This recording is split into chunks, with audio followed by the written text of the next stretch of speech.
వి gold trusted gold buyers మీరు తాకట్టు పెట్టిన బంగారాన్ని విడిపించి ఈ రోజు ఉన్న మార్కెట్ ధరకు కొనబడును.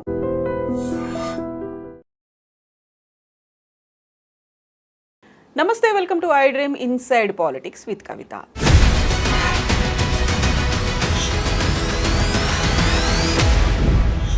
తెలంగాణలో బీఆర్ఎస్ దుకాణం బంద్ అయిపోయింది. ఫామ్ హౌస్కే పరిమితమైనటువంటి కేసీఆర్కి ప్రతిపక్ష హోదా ఎందుకు ఇవ్వాలి?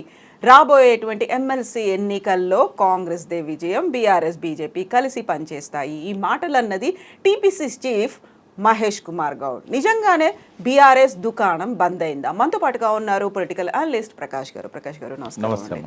సో ఈ మధ్య కాలంలో వస్తున్నటువంటి ఒక ప్రశ్న, విమర్శ, కేసీఆర్ కేవలం ఫామ్ హౌస్కి మాత్రమే పరిమితమయ్యారు, అసలు ఆయన ఏ పని చేస్తున్నారు, అసలు కొన్నిసార్లు మా ఎమ్మెల్యే కనిపించట్లేదు అనేటువంటి పోస్టులు వినిపించాయి. ఇప్పుడు ప్రతిపక్ష హోదా కూడా ఎందుకు అనే మాట ఎట్లా చూస్తున్నారు మీరు?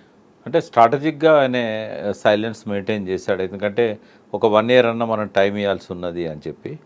సో ఇప్పుడు బహుశా నేను అనుకుంటా ఈ బడ్జెట్ సెషన్ అయిపోయిన తర్వాత నెక్స్ట్ వచ్చే సెషన్స్లల్లో ఆయన వచ్చే అవకాశం ఉంది అసెంబ్లీకి. కొంత రేవంత్ రెడ్డి అవమానపరిచే భాష మాట్లాడడం ఇదంతా కూడా కొంత ఆయనను రాకుండా ఆపిందని కూడా చెప్పొచ్చు. ఎందుకంటే గౌరవం లేని కాడికి రావడానికి ఆయన ఆసక్తి చూపెట్టాడు. బట్ ఆయన శాశ్వతంగా అట్లే ఉండిపోతాడు అంటే ఆయన నేచర్ అది కాదు. డెఫినెట్గా నెక్స్ట్ సెషన్స్లలో ఏప్రిల్ తర్వాత ఏదైతే పార్టీ ఆవిర్భావ దినం చేస్తామని అనుకుంటున్నారో వాళ్ళు, ఆ ఆవిర్భావ దినం తర్వాత ఆయనే ప్రజల్లోకి ప్లస్ అసెంబ్లీకి కూడా వచ్చే అవకాశం ఉంటుంది. అంటే మళ్ళీ మనకు ఆఫ్టర్ లాంగ్ టైం సెషన్స్ ఉంటాయి సమ్మర్ టైంలో, కాబట్టి జూన్ జూలై ఆ టైంలో జరిగే సెషన్స్లో ఆయన పార్టిసిపేట్ చేయవచ్చు. ప్రజల్లోకి మాత్రం వెళ్ళే ఆలోచనలో ఉన్నాడు. అది బయటకు వస్తున్న వార్తలు కానీ ఇంటర్నల్గా మాకు తెలిసిన సమాచారం కానీ సైలెంట్గా ఉండే ఆలోచన ఆయనకు లేదు. కాబట్టి ఇప్పటిలాగా ఉంటాడంటే కుదరదు, అట్లా రావాల్సి వస్తుంది. బట్ ఆ పార్టీ లేవాలంటే మాత్రం అంటే ఇప్పుడు మహేష్ గౌడ్ ఏదైతే అన్నాడో అది కరెక్ట్ కాదు. ఎందుకంటే బీఆర్ఎస్కు రోజు రోజుకు మద్దతు పెరుగుతున్నది. ప్రజల్లో ఒక రియలైజేషన్ వస్తుంది, మనం తప్పు చేసినామేమో, మనము మంచిగా పనిచేస్తున్న కేసీఆర్ గవర్నమెంట్ను రాకుండా వీళ్ళని ఎత్తుకున్నందుకు మనకు రైతు బంధు రావట్లేదు, ఏది రావట్లేదు, చాలా వరకు ఇబ్బందులు అవుతున్నాయి. కొన్ని ఇచ్చినామని చెప్తున్నా కూడా అందరికీ రావట్లేదు లబ్ధిదారులకు. ఆ రుణమాఫీ కూడా అట్లాగే అయిపోయింది. ఇప్పుడు అందరికీ ఈ పాటికే వస్తాయి, రైతు బంధు సంక్రాంతికే పడుతుంది అన్నాడు. ఇప్పటి వరకు కూడా ఒక 1 acre ఉన్న వాళ్ళు కొద్ది మందికి వచ్చినాయి తప్ప నాట్ ఈవెన్ 2 acres ఉన్న వాళ్ళకి కానీ 5 acres ఉన్న వాళ్ళకి కానీ ఎవ్వరికీ రాలేదు. ఇది ఏప్రిల్ దాకా వేస్తానంటుండు, మరి ఏప్రిల్ దాకా కూడా వస్తాయో తెలియదు. బట్ చాలా అసంతృప్తి ఉంది ప్రజల్లో. ఈ హైదరాబాద్ సిటీలో కూడా ఇదివరకే ఇక్కడ టీఆర్ఎస్కు కొంచెం బాగా అనుకూలంగా ఉన్న పరిస్థితి. ఈ హైడ్రా మూసీతోని ఏమాత్రం కొద్దిగా కాంగ్రెస్కి అనుకూలంగా ఉన్న వాళ్ళు, న్యూట్రల్గా ఉన్న వాళ్ళు కూడా టీఆర్ఎస్కు ఫేవరే అవుతున్నారు. కేసీఆర్ ఎప్పుడు ఇట్లా కూల్ చేయలేదు, హైకోర్టు చెప్పినా వినట్లేదు ఈయన, ఇట్లాంటివన్నీ. నిన్న కూడా మళ్ళీ హైకోర్టులో హైడ్రా మీద సీరియస్ వార్నింగ్ ఇచ్చారు లక్ష్మణ్ గారు. నేను అనుకుంటే ఇంకొకసారి కనుక ఇట్లాంటిదైతే రంగనాథన్ జైలు పంపినా కూడా ఆశ్చర్యపోనక్కర్లేదు. సో ఇదంతా చూస్తే ఏంటంటే వీళ్ళ మీద వస్తున్న వ్యతిరేకత అంతా కూడా ఏం చేయకపోయినా అది కేసీఆర్కు ప్లస్ అవుతున్నది. తర్వాత ఫీల్డ్లో ప్రతిపక్ష పాత్ర హరీష్ రావు కానీ కేటీఆర్ కానీ వాళ్ళంతా సక్సెస్ఫుల్గా చేస్తున్నారు. తన పద్ధతిలో కవిత గారు కూడా మీటింగ్స్ ఆర్గనైజ్ చేయడం కానీ ఇవన్నీ చేస్తున్నది. ఆమె ఇదివరకు బీసీ కార్డు తీసిన తర్వాత తెలంగాణ తల్లి మీద, మొన్న ఇరిగేషన్ మీద, ఇంకా ఇప్పుడు బీసీల ఇష్యూస్ మీద రౌండ్ టేబుల్, ఇవన్నీ ఆమె చేయాల్సింది ఆమె చేస్తున్నది. ఎవరు కూడా మౌనంగా లేరు. ఇక వాళ్ళ మధ్య గొడవ కావాలని వీళ్ళు అనుకుంటున్నారు. కానీ నేను అనుకుంటా కుటుంబంలో పెద్ద ఎవరైతే కేసీఆర్ గారు ఉన్నారో ఆయన అందరినీ కంట్రోల్ చేయగలుగుతాడు. అందరి మీద ఆయనకు అవకాశం ఉంది, అందరినీ కంట్రోల్ చేయగలిగే అవకాశం. ఆయనను ధిక్కరించి ఎవరు ఆ కుటుంబంలో బయటికి రారు, ఏమి చేయరు. కాబట్టి వాళ్ళ మధ్య ఘర్షణ వాతావరణం లేదు. ఇండైరెక్ట్ కూడా డైరెక్ట్ కూడా ఎటువంటి స్పెక్యులేషన్స్ కూడా అవకాశం లేదు. అంటే మహేష్ గౌడ్ ఏదైతే అనుకుంటున్నాడో అది సాధ్యం కాదు అది. బట్ ఒక సజెషన్ ఏంటంటే బీసీ వాదం అనేది బలంగా వస్తున్నది. ఇప్పుడు అన్ని పార్టీలు కూడా బీసీల గురించి ఆలోచిస్తున్నాయి. మొన్నటిదాకా సైలెంట్గా ఉన్న టీఆర్ఎస్ కూడా మళ్ళీ బీసీల మీటింగ్ పెట్టి కొంత యాక్టివేట్ చేసింది, రీసర్వే చేయమని అంటున్నారు. ఇవన్నీ జరుగుతున్నాయి. నా సజెషన్ ఏంటంటే బీసీ నుంచి ఒక వర్కింగ్ ప్రెసిడెంట్ను ఆ పార్టీలో పెట్టినట్టయితే, ఎట్లాగో కేటీఆర్ ఉన్నారు, ఇప్పుడు కాంగ్రెస్ కూడా 4 వర్కింగ్ ప్రెసిడెంట్లను పెట్టాలనుకుంటుంది, గతంలో పెట్టింది కూడా. రేవంత్ రెడ్డి ఫస్ట్ ఎంట్రీ ఇవ్వడం వర్కింగ్ ప్రెసిడెంట్గానే ఇచ్చాడు. పొన్నం ప్రభాకర్ అప్పుడు వర్కింగ్ ప్రెసిడెంట్గా ఉన్నాడు. సో టీఆర్ఎస్ కూడా స్ట్రాటజీ తీసుకోవాలి. ఒక వర్కింగ్ ప్రెసిడెంట్ బీసీకి, ఒక వర్కింగ్ ప్రెసిడెంట్ ఎస్సీకి ఇచ్చినట్టయితే ఆ పార్టీ కొంచెం ముందు పోవడానికి అవకాశం ఉంటుంది. అంటే కొంత ఏమన్నా అక్కడక్కడ బీసీలలో అసంతృప్తి ఉన్నా కూడా, కానీ లాస్ట్ 10 years ఆ పార్టీని మోసింది బీసీలేనమ్మా. ఆశించినంత అంటే డెఫినెట్గా ఇతర ప్రభుత్వాల కంటే బీసీలకు కేసీఆర్ కొంత ఎక్కువనే చేశాడు. అంటే ఈ సర్వే ఆధారంగా వచ్చిన ఫిగర్స్ని బట్టి గొర్రెలు ఇవ్వడం కానీ, కొంత బర్రెలు, కొంత చేపలు ఇవ్వడము, ఇట్లాంటి వాటి వల్ల ఎకానమీ పెరిగింది వాళ్ళవి. తర్వాత రైతులకు కూడా కావాల్సిన నీళ్లు కానీ ఇట్లాంటివన్నీ ఇచ్చాడు. కరెంట్ ఇచ్చాడు, నీళ్ళు ఇచ్చాడు, ఇవన్నీ ఇచ్చాడు. రైతు బంధు, పెట్టుబడి సాయం. బట్ బీసీలలో చాలా వరకు అదివరకు ఉన్న జీవితాల కంటే ప్రమాణాలు పెరిగినాయి. ఆకలి చావులు లేవు, వలసలు లేవు, ఆత్మహత్యలు తగ్గినాయి. ఇవన్నీ కూడా ఏంటంటే డెఫినెట్గా ఆయన మిగతా ప్రభుత్వాల కంటే బెటర్ అని చెప్పొచ్చు. అందుకే బీసీలు కూడా ఓన్ చేసుకున్నారు. ఉద్యమకారులైనా ఇతర బీసీలైనా ఓన్ చేసుకున్నారు. బట్ ఇప్పుడు వస్తున్న అసంతృప్తి ఏదైతే ఉన్నదో అది బ్యాలెన్స్ చేయడానికి, దాని నుంచి ఓవర్కమ్ కావడానికి కొంత ప్రో బీసీ పాలసీ అనేది ఆ పార్టీ తీసుకోవాలి. బీసీల కోసం ఒక విజన్ కూడా ప్రకటించాలి. అది ఎలక్షన్ల ముందు చేస్తారు. ఇప్పుడు గతంలో 5,000 కోట్లు ప్రతి సంవత్సరం బీసీల కోసం ఖర్చు పెడుతుంది బీఆర్ఎస్ ప్రభుత్వం అని టీఆర్ఎస్ ఫస్ట్ మేనిఫెస్టోలోనే మేము రాసాం. బట్ అది అమలు కాలేదు.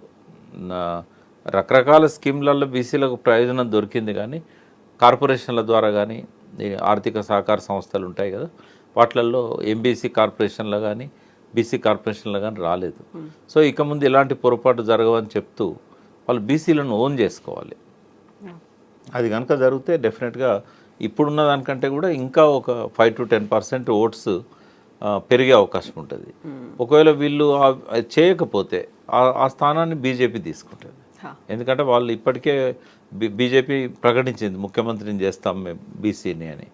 మరి ఆ బీసీని ముఖ్యమంత్రి చేస్తా అన్నప్పుడు కొంత మొగ్గు ఉంటుంది అటువైపు. కాబట్టి అంటే బీజేపీ అధికారంలోకి వస్తుందా రాదా అనే ప్రశ్న ఉన్నది. వస్తే మాత్రం బీజేపీ ముఖ్యమంత్రి చేస్తే అని నమ్ముతున్నారు. బీసీని ముఖ్యమంత్రి చేస్తే అని నమ్ముతున్నారు బీసీలు. కానీ ఆ పార్టీ అధికారంలోకి వస్తుందా అనే కాడ సంశయం ఉంది. ఇంకోటి ఇప్పుడు కనీసం పార్టీ అధ్యక్షుని ఇవ్వడానికి కూడా ఇంతకాలం నుంచి జాప్యం చేస్తున్నారు. ఎందుకంటే ఈటెల రాజేందర్కు ఇవ్వాలని ఒక స్టేజ్లో అనుకున్నారు. మరి ఇప్పుడు ఆ ప్రతిపాదన ఉందా లేకపోతే లేదా అనేది తెలియదు. మధ్యలో అరవింద్ గారి పేరు వచ్చింది. కాబట్టి ఇప్పుడు లేటెస్ట్గా వినబడుతున్నది ఏంటంటే అరవింద్కో లేకుంటే ఇంకొకరికో లేదా మధ్య మార్గంగా రామచంద్రరావు గారికి అధ్యక్షుడిని ఇచ్చి రాజేందర్ను కేంద్రంలోకి తీసుకుందాం, ఇంకో సహాయ మంత్రిగానో చేయాలనే ఆలోచన ఉన్నదనేది ఒక వార్త వినబడుతున్నది. కిషన్ రెడ్డి గారేమో రఘునందన్ గారిని ఎంకరేజ్ చేస్తున్నారని ఇంకో వార్త వినబడుతున్నది. ఏది చేసినా కూడా బీసీ వాదాన్ని వాళ్ళు ఎత్తుకోవాలనుకుంటే బీసీనే అధ్యక్షుని చేయాలి. అది ఐదర్ అంటే అందరూ నాకు మిత్రులే, ఎవరిని నేను చిన్నబుచ్చట్లేదు. బట్ అనాలిసిస్ చేస్తున్నప్పుడు వాళ్ళకు ప్లస్ అయ్యేది ఏంటి అంటే బీసీని అధ్యక్షుని చేయడం వల్ల ప్లస్ అవుతుంది. అది మున్నూరు కాపు సామాజిక వర్గమైనా ముదిరాజ్ సామాజిక వర్గమైనా ప్లస్ అవుతుంది. బట్ అది చేస్తారా లేదా అనేది చూడాలి. సో ఇప్పుడు మహేష్ కుమార్ గౌడ్ ఇంకో కీలకమైనటువంటి వ్యాఖ్య చేశాడు. బీఆర్ఎస్ 3 ముక్కలాట కొనసాగుతోంది. కేటీఆర్, హరీష్, కవిత అనేది ఎవరికి వాళ్ళు సపరేట్ ప్రోగ్రామ్స్ పెట్టుకుంటున్నారు, గ్యాదరింగ్స్ అవుతున్నాయి, రౌండ్ టేబుల్ అవుతున్నాయి, కానీ అంతా కలిసి పని చేయట్లేదు అనే భావన. పార్టీలలో ఇటువంటి వాతావరణం అవసరం. ఎందుకంటే ఒకరి పట్ల కోపం ఉన్న వాళ్ళు ఇంకోరి దగ్గరికి వెళ్తారు. వీళ్ళందరూ ఒకటే పెట్టారనుకోండి ఇంకో పార్టీకి పోతారు వాళ్ళు. కాబట్టి అసంతృప్తి ఉన్న వాళ్ళు ఇట్లాంటి వాళ్ళు ఇప్పుడు చేయడం ఇట్లా కొంత డిఫరెంట్ యాక్టివిటీస్ చేయడం అనేది అవసరం కూడా. ఇండిపెండెంట్గా కవిత గారు ఇండిపెండెంట్గా పోతున్నారు, హరీష్ను కేటీఆర్ కలిసే పోతున్నారు. అంటే పార్టీ వేదికల మీద కానీ ఎక్కడ కానీ అది కొన్ని ఇప్పుడు స్పెక్యులేషన్స్ వస్తాయి. మొన్న వాకౌట్ చేసినప్పుడు కవిత గారు చేయలేదు, ఆమె ఉండి మాట్లాడి వచ్చింది ఆమె. అంటే ఆమె ఏమనుకున్నదంటే వాయిస్ పోవాల్సిన అవసరం ఉంది అనేది. కాబట్టి దాన్ని అంత మాత్రాన మనం పార్టీ నుంచి ఆమె దూరం అవుతున్నదనో లేకపోతే ఇంకేదో ఆలోచన ఉందని అనుకోవడం కరెక్ట్ కాదు. బట్ ఆమె ప్రోగ్రామ్స్ అన్నీ కూడా పబ్లిక్ ఇష్యూస్ని తీసుకొని ముందుకు పోవాలి. ఆమెకు ఒక ఎంటిటీ ఉంది జాగృతి అని, అది టీఆర్ఎస్లో భాగం కాదు. టీఆర్ఎస్లో భాగం కాకుండానే అది ఎమర్జ్ అయింది. లాస్ట్ 17 years నుంచి ఉన్నది. అది 17-18 years అయింది ఆ ఆర్గనైజేషన్ పెట్టి. ఆమె చాలాసార్లు బతుకమ్మే కాకుండా రకరకాల కార్యక్రమాలు దాని తరఫున తీసుకున్నది ఆమె. కాబట్టి ఆ రకంగా ముందు పోవడాన్ని ఎవరు తప్పట్టాల్సిన అవసరం లేదు. అయితే ఈ మధ్య కాలంలో ఫామ్ హౌస్లో కేసీఆర్ మాట్లాడారు, అక్కడికి తనని కలవడానికి వచ్చినటువంటి కార్యకర్తలు నాయకులతో, ఈసారి కొడితే మామూలుగా కొట్టను, చాలా బలంగా కొడతాను అనే మాట, తొందరలోనే నేను బయటకు వస్తాను అని. నిజంగా తొందరలో బయటకు వచ్చినప్పుడు కార్యక్రమం అనేది ఎలా ఉంటుంది అనుకుంటున్నారు మీరు? అంటే రేవంత్ రెడ్డి ఆయనకు మ్యాచ్ కాదు కదా. ఇప్పుడు రేవంత్ రెడ్డి ముఖ్యమంత్రి కావచ్చు, బట్ కేసీఆర్ గారి పర్సనాలిటీ ముందు, ప్రజల్లో ఆయనకున్న ఇమేజ్ ముందు రేవంత్ రెడ్డి నిలబడలేడు. ఆయన చెప్పాల్సిన అవసరం లేదు ఆ మాట. బయటకు వస్తే అదే జరుగుతుంది, కానీ నేను కొడతాను అని చెప్పాల్సిన అవసరం లేదు. అది ఇంకెవరన్నా కింద ఉన్న సెకండ్ స్టేట్ నాయకులు అట్లా చెప్తే బాగుంటుంది. బట్ అది ఆయన ఆ రకంగా చెప్పడం అయితే వాంఛనీయం కాదు. అది ఆయన పర్సనాలిటీకి అది శోభనీయదు. డెఫినెట్గా ఆయన కాకపోతే కొట్టడం అయితే కొడతారా? అప్పర్ హ్యాండ్ అవుతాడు ఆయన డెఫినెట్గా. రేవంత్ రెడ్డి అసెంబ్లీలో ఉన్నప్పుడు కేసీఆర్ కూడా అదే అసెంబ్లీలో వాయిస్ వినిపించాడు అనుకోండి. దానికి కారణం ఏంటంటే, ఒకటి తెలంగాణ తెచ్చిన వ్యక్తిగా ఆయనకున్న ఇమేజ్, ఎన్ని ఆటుపోట్లైనా ఎదుర్కొని నిలబడ్డాడు. గతంలో ఏ నాయకుడు నిలబడలేదు అట్లా. రెండవది ఏంటంటే, తెలంగాణ అణువణువున ఆయనకు అవగాహన ఉంది, ప్రతి రంగం మీద అవగాహన ఉంది, పట్టు ఉంది. రేవంత్ రెడ్డికి లేదు. ఇంకా ఆయన చాలా కష్టపడాలి అవగాహన పెంచుకోవడానికి. తర్వాత స్ట్రాటజీస్లల్లో రేవంత్ రెడ్డికే మాస్టర్ ఆయనకి ఎవరు రోల్ మోడల్ అంటే కేసీఆర్ రోల్ మోడల్ రేవంత్ రెడ్డికి. ఆయనను చూసే ఈ స్ట్రాటజీస్ అన్ని ఈయనే ఇంప్లిమెంట్ చేశాడు. కాబట్టి ఆయన తట్టుకోవడం అనేది రేవంత్ రెడ్డికి సాధ్యం కాదు.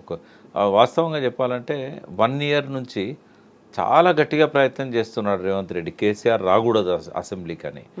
డైరెక్ట్ అట్లా చెప్పకుండా ఏంటంటే దుర్భాషలు ఆడడం, రోత మాటలు మాట్లాడడం, ఆయన ఏ స్థాయికైనా దిగజారిండు అట్లా. ఎందుకు అంటే, ఎక్కడ కేసీఆర్ వస్తాడో, కేసీఆర్ వస్తే తనకు సరిపోను అనేది తెలుసు ఆయనకి. అంటే విషయ పరిజ్ఞానం లేదు, ఎదుర్కొనే శక్తి లేదు. కేసీఆర్ ప్రూవ్ చేశాడు కదా తన సమర్థతను. ఇప్పుడు ఎవరేమన్నా దేశంలోనే టాప్ 5 పారామీటర్స్లలో ఏ రంగాన్ని చూసినా కూడా నిలబెట్టగలిగాడు. ఎక్కడో అట్టడుగున ఉన్న తెలంగాణను టాప్కు తీసుకురాగలిగాడు. కేసీఆర్ను ఆ స్టాటిస్టిక్స్తో నువ్వు ఎదుర్కోగలుగుతావా? అది వాస్తవం కాదా? కేసీఆర్ చెప్పుకోవాల్సిన అవసరం లేదు. రిజర్వ్ బ్యాంక్ చెప్తున్నది, గవర్నమెంట్ ఆఫ్ ఇండియా చెప్తున్నది, ఇదే బీజేపీ ప్రభుత్వం పార్లమెంట్ సాక్షిగా ఎన్నోసార్లు చెప్పింది. కళ్ళ ముందు ఫలితాలు కనబడుతున్నాయి. ఇవాళ నువ్వు బడ్జెట్ పెడుతున్నావు అంటే, 3 లక్షల కోట్ల బడ్జెట్ పెడుతున్నావు అంటే అది కేసీఆర్ కృషి కాదా? ఇవాళ నువ్వు ఎంత 1,79,000 కోట్లు దావోస్ నుంచి తెస్తున్నావు అని అంటే అది కేసీఆర్ ప్రతిభ కాదా? నువ్వు ఆయన పేరు చెప్పినంత మాత్రాన ప్రజలు ఆయన క్రియేట్ ఇయ్యరా? ఇప్పుడు ఇవాళ ఉన్న హైదరాబాద్లో ఫేవరబుల్ కండిషన్స్ని ఎవరు క్రియేట్ చేశారు? టీఎస్ ఐపాస్ ఎవరు రూపొందించారు? 25,000 ఇండస్ట్రీస్ వచ్చాయి కదా కేసీఆర్ 10 ఏళ్ల పాలనలో. అంటే నువ్వు ఏదో చెప్పినంత మాత్రాన ప్రజలు ఎడ్డిగుడ్డి కాదు కదా. వాళ్ళకు ఇవాళ సోషల్ మీడియా ఉంది, నువ్వు నెగిటివ్ చెప్తే పాజిటివ్ చెప్పే వాళ్ళు ఉన్నారు. అనలైజ్ చేసి ఏది మంచో ఏది చెడో చెప్పగలిగే మాలాంటి వాళ్ళం ఉన్నాం. రేవంత్ రెడ్డి అంటాం కదా, పిల్లి కళ్ళు మూసుకొని పాలు తాగుతూ ఎవరు చూడట్లేదు అనుకుంటుంది. సో అపరిపక్వత ఇంకా కొనసాగుతూ ఉంది ఆయన లోపల. సరే, వస్తే ఎదుర్కొనే సత్తా నీకు ఉండాలి. నువ్వు ఒకవేళ తప్పు చేస్తే నాకు స్టాటిస్టిక్స్ మీద అవగాహన లేక మాట్లాడినాను ఒప్పుకునే పరిస్థితి ఉండాలి. కానీ ఆయన రావద్దు అనేది ఎక్కడిది? ఆయన రావద్దని కోరుకుంటున్నాడు. అందుకే ఇంతకాలం ఆయన ఇష్టం వచ్చిన దుర్భాషలు ఆడాడు. కేసీఆర్ ఇప్పుడు రాజకీయ నాయకులు ఎట్లుంటారంటే, మన బలంతో గెలవాలనుకోరు, అవతల వాని బలహీనత మీద దెబ్బగొట్టి గెలవాలని. కేసీఆర్ బలహీనత ఏంటంటే, ఇటువంటి వాళ్ళ ముందు ఆయన కూర్చోలేడు. ఆయన లెటర్ రాస్తేనే సుజన విధేయుడు అని రాస్తాడు. సుజన విధేయుడు అంటే మంచి వాళ్ళతోని ఉన్న, ఈయన ఇట్లాంటి వాళ్ళతో నేనేం కూర్చోవాలని చెప్పి ఆయన రాడు. అది ఆయనకు కావాలి. ఆయన వీక్నెస్ అది కేసీఆర్ది. ఆయన వీక్నెస్ని నేను క్యాచ్ చేసుకోవాలనుకుంటాను. బట్ ఆయన చంద్రబాబు నాయుడును ఒక్కటి చెప్పొచ్చమ్మా, అసలు రాష్ట్ర రాజకీయాలలో సమైక్య రాష్ట్రం ఉన్నప్పుడు చంద్రబాబు నాయుడును రాజశేఖర రెడ్డిని ఢీకొని తెలంగాణ వాదాన్ని నిలబెట్టాడు కదా. మరి ఈయన గురువు కదా ఆయనే చంద్రబాబు నాయుడు. ఒకసారి ఆ గురువు దగ్గర పోయి కూర్చుంటే ఈయనకు అర్థమవుతుంది. ఆయన చెప్తాడు, పెట్టుకోకరా బాబు వాడితోనే అని చెప్తాడు. కానీ రేవంత్ రెడ్డి ఏంటంటే, ఆయన గురువుకే సాధ్యం కాని దాన్ని ఆయన ఎట్లా సాధ్యం చేయగలుగుతాడు? కేసీఆర్కు రాజశేఖర రెడ్డిని చంద్రబాబు నాయుడుని ఢీకొన్న వ్యక్తి రేవంత్ రెడ్డి ఒక లెక్కన ఆయనకి. కాబట్టి ఆ మాటలు ఆయన చెప్పకుండా ఉండాలి. రెండవది ఏంటంటే, ఆయన వ్యవహార శైలిలో కూడా మార్పు రావాలి. మనం కూడా ఇంతకుముందు చాలాసార్లు అనుకున్నాం, బట్ ఇప్పటిదాకా ఏ ఎఫర్ట్ ఫామ్ హౌస్లో జరుగుతున్నట్టు నాకు కనబడట్లేదు. ఉద్యమకారులను పిలవలేదు, మాలాంటి వాళ్ళని పిలవలేదు, ఎవరితో అంటి కాకుండా ఎట్లాగో ప్రజలు మమ్మల్ని ఎన్నుకుంటారు, కాంగ్రెస్ మీద వచ్చిన వ్యతిరేకత అంతా మాకే అనుకూలంగా అవుతుంది అనే భ్రమల్లో కేసీఆర్ ఉంటే మాత్రం మళ్ళీ ముఖ్యమంత్రి కాలేడు ఆయన. ఎందుకంటే కొత్త శక్తులు వస్తున్నాయి. ఆ కొత్త శక్తులతో సమన్వయం చేసుకునే విధంగా పార్టీని బలోపేతం చేయాలి. అట్లా కాకుండా కాంగ్రెస్ మీద వ్యతిరేకత అంతా నాకే ప్లస్ అవుతుంది, జగన్ మీద వ్యతిరేకత అంతా కూడా చంద్రబాబుకి వచ్చింది. మళ్ళా అంతకుముందు చంద్రబాబు ఘోరంగా ఓడిపోయాడు, మళ్ళీ మంచి బలంతో గెలిచాడు, నేను కూడా గట్లనే గెలుస్తా అనుకుంటే మాత్రం ఆంధ్ర రాజకీయాలు వేరు, తెలంగాణ రాజకీయాలు వేరు. నెక్స్ట్ ఎలక్షన్స్ అంత సాఫీగా జరగవు. ఇప్పుడున్నట్టు డెఫినెట్గా కొత్త పార్టీలు వస్తాయి, కూటమి వస్తుంది. వీటన్నింటిని తట్టుకొని నిలబడాలనుకున్నప్పుడు నేను సైలెంట్గా ఉన్నా గెలుస్తా, ఎట్లాగ ఎలక్షన్లు మళ్ళీ వస్తే మనమే రాజ్యాధికారానికి వస్తాం, ఇట్లాంటి మాటలు వినబడతా ఉన్నాయి. అది వాళ్ళకి మంచిది కాదు. వాళ్ళు ఎక్స్పెక్ట్ చేయలేని స్థితిలో నెక్స్ట్ ఎన్నికలు జరుగుతాయి. ఎస్ ప్రకాష్ గారు, థ్యాంక్ యూ సో మచ్ అండి. ఓకే అమ్మా. Thank you.